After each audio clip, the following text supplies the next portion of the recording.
Senzo Mchunu abused his powers as the police minister to try and get the MK Party's councillor arrested just before the by-elections in KwaZulu-Natal. Listen to this testimony by Lieutenant General Nhlanhla Mkhwanazi. What had happened here, there was going to be by-elections. A person who was a councillor had resigned from the position. And there was that person, for whatever reason they were having in that political party, he resigned and he joined another political party.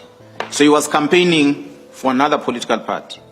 So the minister then came into the area as a deployee of his party to assist the campaigning of another candidate to be elected.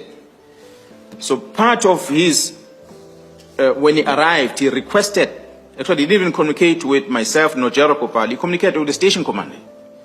He said to the station commander he wants to meet the station management at the police station because he wants to ask them about a case. The case allegedly that involves the councillor that had resigned from this side and moved over campaigning for another political party. So the minister was entrusted to know what is happening with that case because this man has got a case.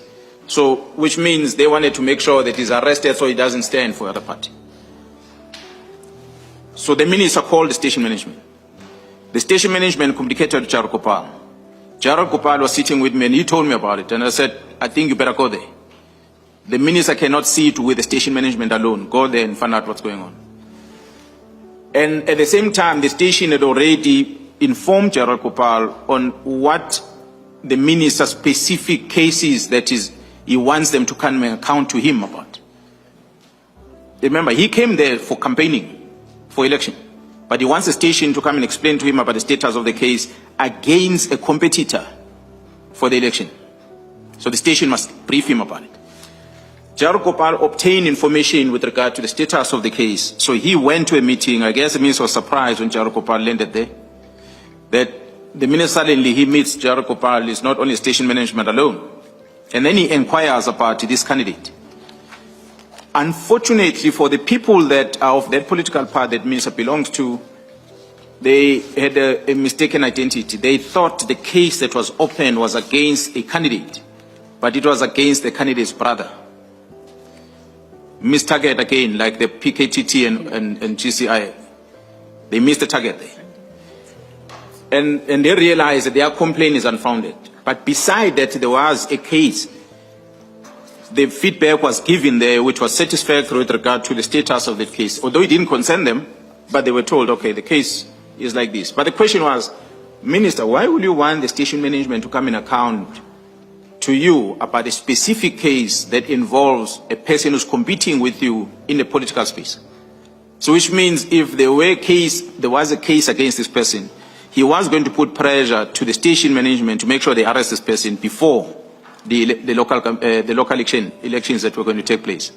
So fortunately, Gerald Kopal intervened. So when you see this communication that is attached here, it's more of a status of the case that Gerald Kopal needed to go and brief the minister about. That's what is here. So this is the type of behavior that we started seeing happening in the province. Well, the results of those elections are there for everyone to know. The person who resigned from this side and competed for this side, who won. It's not our business as the police. We shouldn't get involved with it. But this is the interference that when we talk about the executive authority that end up not knowing where to cross the line comes in. And we experience it a lot in the police. Thank you, General. Just for the record, we do confirm that we have reached out to Major General Gopal. He would have to come and confirm precisely what the General has said. Is there any other matter you would like to deal with under that heading, political interference, or does that bring you to the conclusion? So far, in terms of the executives we had in the police, it's the Minister Senzo Mchunu with this level of interferences that I've displayed, and also Gerald Cele with the interference in terms of the disciplinary matters that I spoke about earlier. Although we're still going to talk about on the statement about other matters, but Those are the two that were within the ACPS that I can flag of their roles.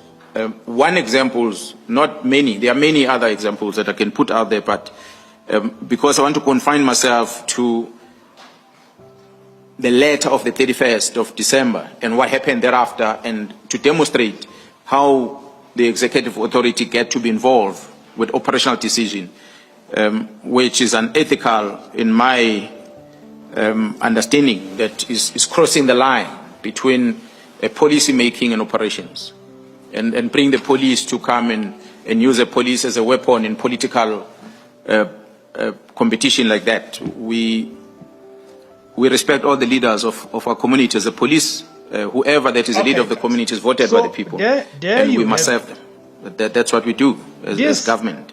Reveals that the person that we have in this country as the police minister is a thug in a suit. Senzo Mchunu's actions cannot be characterized in any other way except as the actions of a criminal who wears a suit and refers to himself as an honorable member. How do you explain the action of someone who's a police minister who goes into a campaign, an election campaign for by-elections in one of the provinces? In this case, we're talking about the KwaZulu-Natal province. He goes in there to campaign for his political party, the African National Congress, for the by-elections in that particular ward.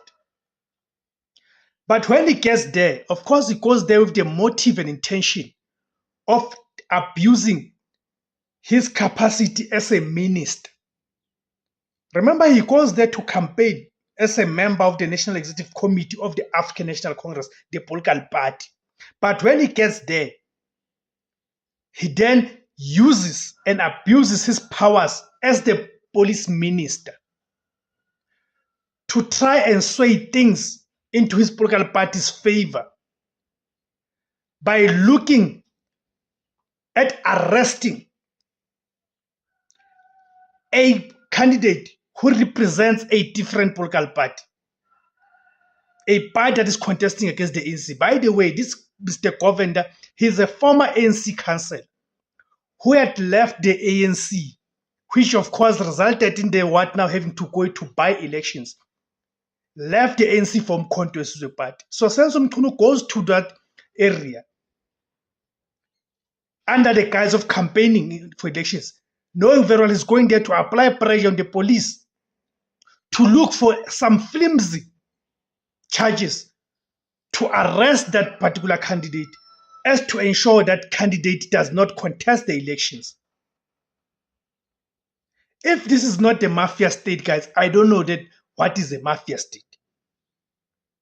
If this is not a mafia state, I don't know what is a mafia state. I mean, from the Ket Matlalas, the Brown Mukhotis, the relations that they have with Senzo Mchunu, but to now that what Mkhwana has revealed, and by the way, Mr. Govender himself has revealed, come out and confirm what Mkhwana is saying, that Senzo Mchunu had made attempts to get him arrested just the day before the by-elections.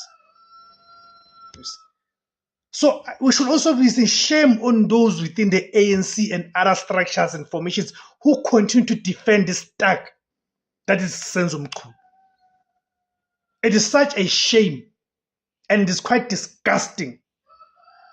My name is Tebs Kosana. The name of the platform is Izulabansundu, the voice for Africans. Please, guys, help me grow the platform by subscribing, by joining to take the membership, by buying me the super thanks. Remember to subscribe as well. Thank you very much, guys. Siyabonga Africa. Africa is well.